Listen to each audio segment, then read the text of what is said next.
Le schéma de la communication que je vous présente ici permet de mieux comprendre tous les éléments qui influencent la qualité de la communication. L'émetteur ou énonciateur est celui qui émet le message. Le récepteur ou destinataire est la personne ou le groupe à qui s'adresse le message.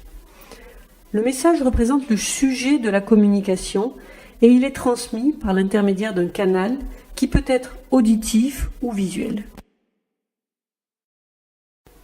Le récepteur ou destinataire peut réagir au sujet du message qu'il a reçu. On appelle cela le feedback. Le feedback permet de s'assurer de la bonne compréhension du message par le récepteur. Il peut être verbal ou non verbal, comme opiner de la tête par exemple. Certains éléments peuvent venir perturber la communication. On les nomme bruit.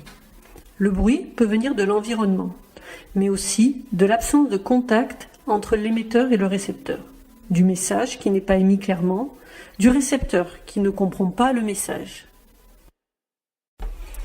Ainsi, pour qu'une communication soit efficace, il est indispensable de veiller à ce que l'environnement soit adapté, que l'émetteur adapte son message à son interlocuteur, aussi bien sur les aspects verbaux que non verbaux, que le récepteur fasse preuve d'écoute, donne du feedback, fasse préciser le sens des termes et éventuellement reformule le message de l'émetteur.